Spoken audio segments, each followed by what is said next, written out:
मैं हूं रत्ना और आप देख रहे हैं सी न्यूज़ भारत। आइए रुक करते हैं इस खास बुलेटिन की ओर। बुलेटिन में हम बात करेंगे अयोध्या की, जहां चोरी के 85 लीटर डीजल और चोरी की कार के साथ 4 शातिर अभियुक्त हुए गिरफ्तार। आगे बात होगी बलरामपुर की, जहां शंकरगढ़ में आपातकाल के 50 साल पूरे होने पर तिरंगा यात्रा निकाली गई। ऐसी तमाम खबरों पर विस्तार से चर्चा करेंगे इस बुलेटिन में।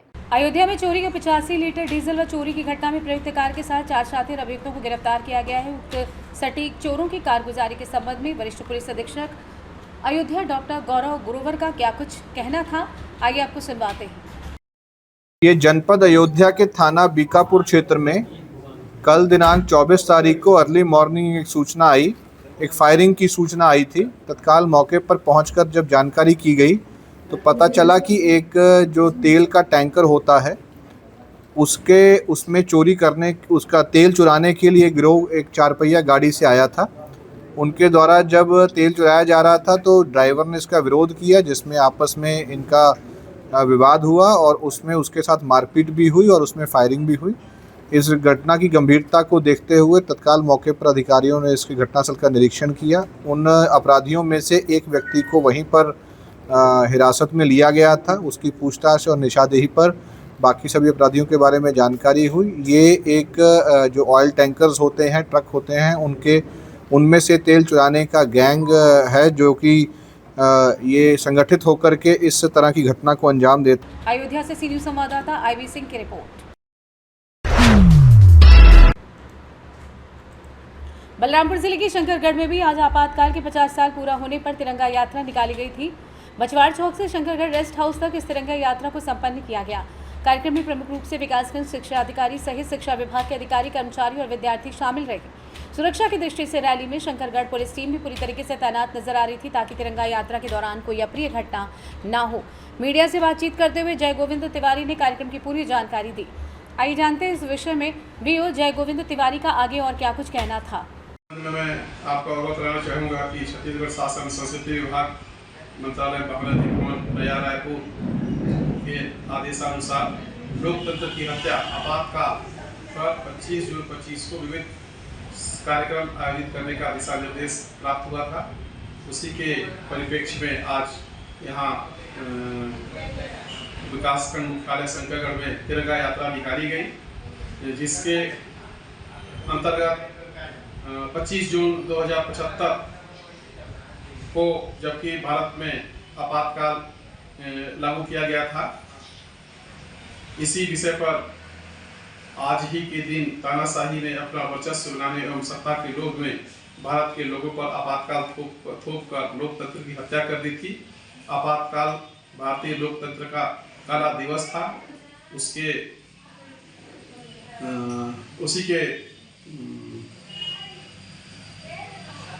याद के स्वरूप आज तिरंगा यात्रा निकाली गई। बलरामपुर से सी न्यूज़ संवाददाता मुकेश सिंह की रिपोर्ट। खबर बुरहानपुर से, जहां नगर परिषद शाहपुर में इंदौर नगर पालिका निगम के महापौर पुष्यमित्र भार्गव एवं विधायक अर्चना चिटनिस की उपस्थिति में जल गंगा संवर्धन अभियान समापन का कार्यक्रम आयोजित हुआ। नगर परिषद शाहपुर में शासन के निर्देशानुसार 30 मार्च 2025 से संपूर्ण नगर में जलगंगा संवर्धन अभियान का प्रारंभ कर निरंतर चलाया गया था। यह अभियान शासन और समाज के समन्वय से जल संरक्षण, जल स्रोतों के पुनर्जीवन और जन जागरूकता को समर्पित रहा। शासन के निर्देशानुसार नगरीय निकायों के प्रतिनिधियों तथा अन्य जनप्रतिनिधियों की उपस्थिति में समुदाय के साथ 24 जून से 30 जून तक की अवधि में अभियान का समापन किया जाना है। पहले तो मैं आदरणीय अर्चना चिटनिस जी का धन्यवाद करता हूँ कि मेरे समय का सदुपयोग करने का मुझे उन्होंने अवसर दिया और हमारे इंदौर संभाग की एक ऐसी नगर पंचायत को देखने का भी अवसर दिया जो संभाग में सबसे स्वच्छ है। और मैं आज आकर और देखकर ये दावे से कह सकता हूँ कि बाकी नगर पंचायत, नगर पालिकाओं को भी शाहपुर से सीखना चाहिए, चाहे सिंगल यूज़ प्लास्टिक मुक्त हो, अच्छे सुंदर म्यूरल्स हों, साफ़ सफाई के लिए सड़कों पर प्रयास हो, ये अनुकरणीय है। और देश के सबसे स्वच्छ शहर इंदौर के प्रथम सेवक होने के नाते इसको नेक्स्ट लेवल पर ले जाने के लिए हम शाहपुर नगर पंचायत के साथ MOU भी करेंगे और उनको अपना नो हाउ और टेक्निकल नो हाउ भी बताएंगे और बाकी पंचायत भी इसका अनुकरण करेंगे, ऐसा मुझे विश्वास है। सर, आपातकाल की बरसी है, क्या था आपातकाल और किस तरह से समय बिताया उस वक्त लोगों ने? देखिए, अंग्रेज़ों की गुलाम मानसिकता विधि देश में राज कर रही थी उसका सबसे बड़ा उदाहरण आपातकाल है और वो देश में राष्ट्रीय स्वयंसेवक संघ और राष्ट्रवादी विचारों के आंदोलन से खत्म हुई और उसी ने देश के पिछले 11 साल को बेमिसाल सिद्ध किया। बुरहानपुर से सी न्यूज़ संवाददाता अनिल महाजन की रिपोर्ट।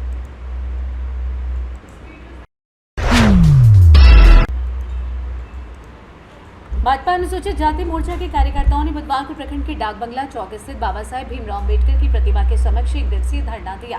कार्यकर्ताओं ने कहा कि भारतीय संविधान के शिल्पकार बाबा साहेब भीमराव अम्बेडकर को कांग्रेस शासन में लगातार उपेक्षा और विरोध का सामना करना पड़ा।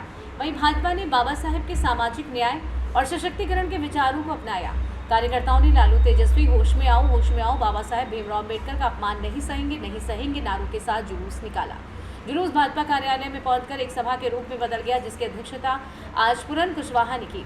संगठन जिला ढाका अध्यक्ष सुनील सहनी, उपाध्यक्ष भरत कुशवाहा, जिला महामंत्री अशोक कुमार सिंह, प्रवक्ता शुभम शर्मा, मधुबन विधानसभा प्रभारी सुधाकर कुमार, महामंत्री संजय कुमार सिंह, जंग बहादुर कुशवाहा, चंदा देवी, मीरा देवी, शंभू सिंह, सुरेश पासवान ने कार्यकर्ताओं को संबोधित करते हुए कहा कि कांग्रेस द्वारा 25 जून 1975 में लगाए गए आपातकाल को काला दिवस की संज्ञा देते हुए कहा कि इस दौरान लोकतंत्र के अधिकारों की हत्या की गई तथा संवैधानिक प्रावधानों का दुरुपयोग किया गया।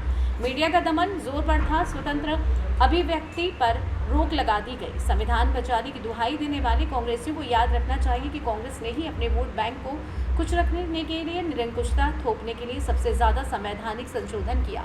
मौके पर मोहम्मद बहारुद्दीन, अमरजीत सिंह, अर्जुन सिंह, राम विनय सिंह, रामनिहोरा सिंह आदि मौजूद रहे। मोतिहारी से सी न्यूज़ संवाददाता राकेश कुमार पांडे की रिपोर्ट। रामगढ़ में ऑटो चालक को बच्चा चोर समझकर नायक टोला में भीड़ ने बुरी तरीके से पीटा। मौके पर प्रशासन की सूझबूझ से बची ऑटो चालक की जान, नहीं तो भीड़ के हाथों हो सकती थी कोई बड़ी घटना। घटनास्थल पर पहुंचा पुलिस भीड़ को किया तितर-बितर। ऑटो चालक ने बताया कि अचानक आवाज होने से हमने गाड़ी को रोका, देखा कि गाड़ी में बैठी लड़की जमीन पर पड़ी। इस मामले को लेकर के दोनों ओर से थाने में आवेदन दिया गया है। ऑटो चालक पर नाबालिग लड़की को जबरन अपहरण करने का आरोप लगाया गया है।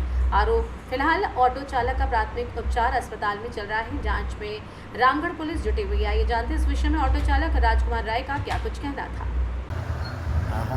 हाँ सर, ये हम जो है बच्चा लोग को लेकर के जा रहे थे और दो लड़की जो है रामगढ़ कॉलेज पास उतरी और उसके बाद हम सीधे गए। तो मैं सोचा कि ये सेंट फ्रांसिस के है। उस समय मेरा हेडफोन हम लगाए हुए थे, हम अपनी वाइफ से बात कर रहे थे। तो शायद हो सकता है लड़की हमको कुछ बोली होगी, तो हम नहीं सुने और एक बैग देखे फट का आवाज़ आया तो हम गाड़ी रोक लिए और पीछे हो करके हमने देखा तो देखने की गिर गई। तो तब तक ले और भी 3-4 आदमी लोग वहाँ आए। तो क्या हुआ भैया? हम बोला देखिए ना ऐसा बात है, गिर गई है। तो बोले कि देखिए आजकल क्या बच्चा लोग इस तरह की बात है। तब तक एक मोटरसाइकिल वाला पीछे से आया और उसको बैठा करके और लेके चल गया। तो वही 3-4 आदमी लोग जो आए हुए थे वो तो बोले हम ये देखिए ऐसा बात है। उसके बाद हम वहाँ से जो है पटेल चौक गए और जो होटल है वहाँ मैंने चाय पिया और ये बात भी मैंने वहाँ होटल में बताया कि देखिए ना ऐसा बात है। आज के दिन में लड़का लोग इस तरह की बात है और किसी तरह अगर मेरा गाड़ी के नीचे आ जाती तो आज बहुत बड़ा प्रॉब्लम खड़ा हो जाता। वही बात हुआ और उसके बाद मैं वहाँ पर रह कर चाय पिया और उसके बाद मैं सीधे फिर कुछ सवारी मिला तो हम आ गए फिर मेन रोड। और मेन रोड से फिर सवारी यही लेकर के लोग को गए थे और ऐसा बात है। रामगढ़ से सी न्यूज़ संवाददाता राजीव की रिपोर्ट। पाकुड़ में राजमहल के पूर्व विधायक अनंत ओझा ने पाकुड़ शहर में प्रेस वार्ता की। उन्होंने आपातकाल को लेकर कांग्रेस पर तीखा प्रहार किया। ओझा ने कहा कि 25 जून 1975 को इंदिरा गांधी की सरकार ने देश में आपातकाल लगाया था। इस दौरान लाखों लोगों को जेल में डाल दिया गया था। सभी संवैधानिक संस्थाओं, मीडिया और राजनीतिक दलों के नेताओं का दमन किया गया। पूर्व विधायक ने कहा कि आपातकाल के दौरान जबरन नसबंदी की गई। उन्होंने आरोप लगाया कि कांग्रेस ने हमेशा संविधान की अवहेलना की है। उन्होंने कहा कि आज भी कांग्रेस के नेता संवैधानिक संस्थाओं पर सवाल उठाते हैं। चुनाव में जीतने पर ईवीएम पर कोई सवाल नहीं करते, लेकिन हारने पर ईवीएम पर सवाल खड़े करने लगते हैं। ओझा ने बताया कि नई पीढ़ी आपातकाल के उस दौर से अनजान है, इसलिए उन्हें जागरूक करने के लिए कार्यक्रम आयोजित किए जा रहे हैं। प्रधानमंत्री के आह्वान पर आपातकाल को काला दिवस के रूप में मनाया जा रहा है। मनाया जा रहा आपातकाल का क्या कुछ मैसेज है? कांग्रेस के द्वारा देश के अंदर 50 वर्ष पूर्व आज ही के दिन आपातकाल की घोषणा की गई थी और उस आपातकाल के माध्यम से संविधान जो हमारे मनीषियों ने बना करके दिया था, बाबा साहब अम्बेडकर जैसे मनीषियों ने दिया था, उस संविधान की हत्या की गई।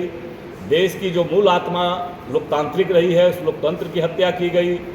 ऐसे 1,11,000 लोगों को जेल के अंदर डाल दिया गया था। छात्रों को, नौजवानों को, सर्वोदयी नेताओं को, कलाकारों को, सबके ऊपर दमनात्मक कृत्य किया गया। प्रेस की आज़ादी को प्रतिबंधित कर दिया गया था। भारतीय जनता पार्टी, राष्ट्रीय स्वयंसेवक संघ, अखिल भारतीय विद्यार्थी परिषद जैसे संगठनों को उस आपातकाल के ऊपर दमनात्मक कृत्य करते हुए अत्याचार किए गए थे और इसीलिए आज भी वो कांग्रेस का जो सोच है, आज भी वो संविधान विरोधी जो उनका कृत्य है, आज भी जो गांधी परिवार तक केंद्रित उनका जो तानाशाही प्रवृत्ति है, आज भी वो जिंदा है।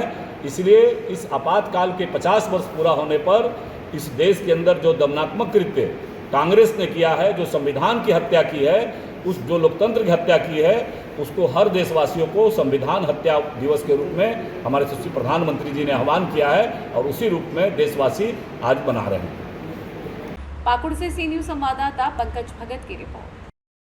फिलहाल इस बुलेटिन में बस इतना ही। देश और दुनिया की तमाम बड़ी खबरों के लिए देखते रहिए सी न्यूज़ भारत।